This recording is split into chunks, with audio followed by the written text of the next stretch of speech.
It's great to be here at Dalla Valle and tasting the new vintage of Dvo. So tell me a little bit about 19 and your thoughts about that for Dvo and comparing it to the 18. Do you want to start, Maya? Yeah, I'll start. Well, we were just discussing, over the past few days, just kind of recapping the past few years. And in 19, what was great was, making wine in the same hemisphere, but in two different continents. It's a challenge for Axel to be able to come and around harvest time and be able to taste things together and kind of get a grip on what the vintage will be like. And 19 was great because it just worked out timing wise that he was able to come just before we were starting to pick, which was around the third week of September.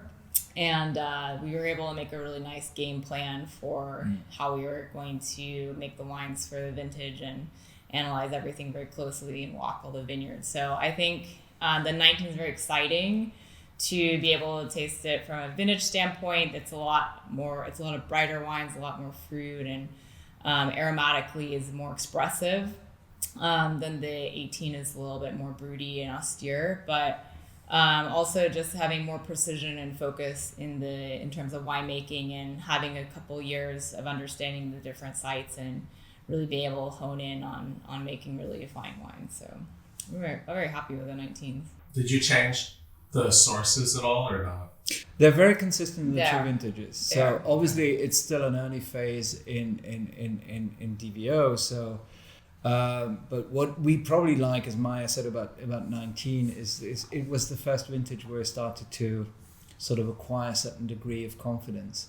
When I myself in 17 and 18 didn't travel very close to harvest because I felt a little bit bad about leaving Tuscany right in the middle of harvest. So I said, I'll come in August before, between the whites and the start of the reds because that's safer. But then I realized that, in 18, which was a very late ripening vintage, in some cases I arrived almost 1 month before harvest.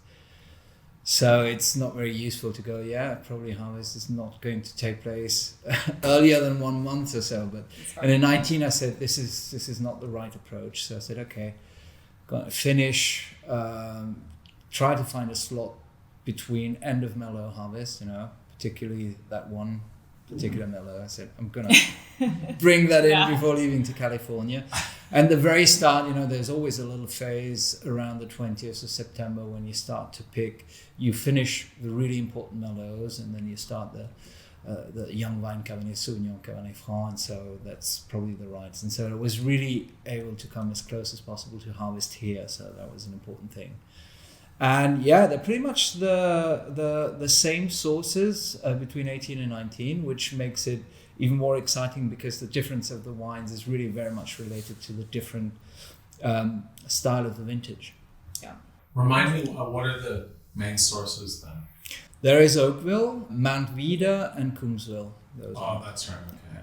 So from the beginning, we had the idea, we want at the same time cooler sites.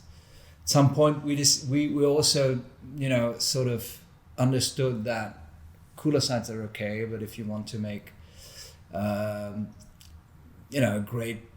great wine here in Napa, there's no way to get around some places like Oakville and maybe Rutherford and the heart really. So we expanded from 18 and 19 also to some sites in Oakville.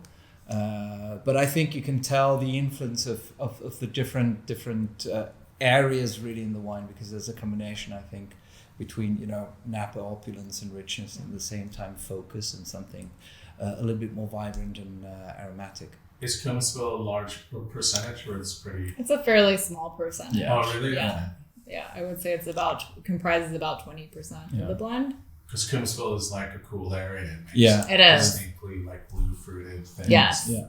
Yes. Which I really like, but I like too. I like to say it's like Hoyaco. Absolutely. And it goes, it's great for the blend as well. And what do you think in the few years you've been making wine, like with 19 and now, like what have you learned quickly, Axel? First of all, I learned because in a European mindset, it's California is all one single unified thing, and most people know Napa and assume that it's all of California, where it's just a fraction. And I was really surprised how extraordinarily different the growing conditions can be. I mean, between Coombsville and some warmer sites further down in Oakville, it's like you're in an entirely different world. So there is a variation in expressions of the same grape variety, which is amazing, really. Very, very interesting and very fun to work with. Yeah, you can really see the differences. You know, hillside, valley floor, and then all the differences in Napa. People really don't understand that. I like to often say that the better model for Napa is Burgundy. Absolutely. Yeah, you have that, because it's really incredible how different the different areas, although it's all, you know, virtually all Cabernet Sauvignon, a little bit like in Burgundy. Although ours is not, ours is a blended wine, because that's a little bit the Ornellaia side, I suppose, to this project too. You know, the philosophy of blending and blending from different sites. But was the blend different in 19 from 18? It's pretty slightly similar. It's pretty similar. I think in 18 it's 85 Cap Sauvignon and 15 Cap Franc, and it's 80-20 or something like that. Yeah, 80-20 Cap. So it's quite similar. 20 is going to be a little bit different because we couldn't harvest all vineyards, obviously. So it's and in 20 we introduced a little bit of mellow, not much, but a little bit of mellow. And do you think you'll stay with one wine, or are you looking at other things? Time will tell. Yeah. I think it's early now. We want to get the main wine right and establish it, and then we'll see if there's going to be offsprings. And, you know, Napa leaves you various options. It could be a second wine, it could be a single vineyard bottling. I mean, that's to be seen. For the moment, we're focusing on that one single wine, and we'll see any further development.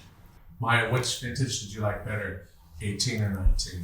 It's so hard. I mean, they're both such, you know, high quality vintages, but I would say 6 months ago, I would have said 18. I've been really loving the 18s and the depth that those wines have. And I feel like they're very philosophical wines that kind of continue to draw you back and are very intriguing and really make you think. But I love the charm of the 19s as well. You know, it's friendly is not the right word to use for it, but they have this aromatic intensity that I feel very drawn to between the florality and the fruit. It's very, very appealing. So it's a tough call between the two, I would say. But today, I think the 19s, are drawing me in a little bit more. That's a nice problem to have. Yeah, it is a good problem to have. Definitely. Did you change the élevage or the aging, or did you anything in the winemaking, or was just more focusing on the fruit?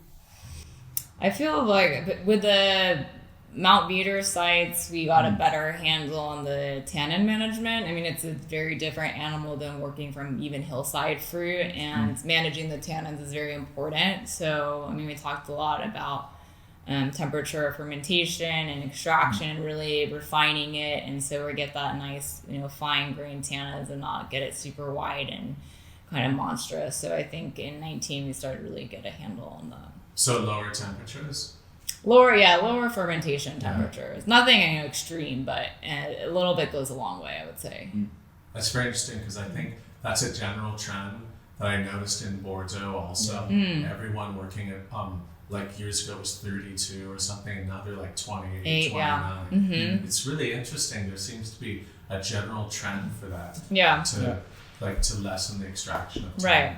It makes sense. I mean, think about like tea and fermentation, or not fermentation, but you know, when you're extracting tea, there's a very specific temperature that you want to extract for different kinds. We really have conditions now that are the opposite than 20 or 30 years ago, when everybody was heavily extracting and at high temperatures, because you have to get, you know, as much color and tannins out of fruit that didn't necessarily have a very high content.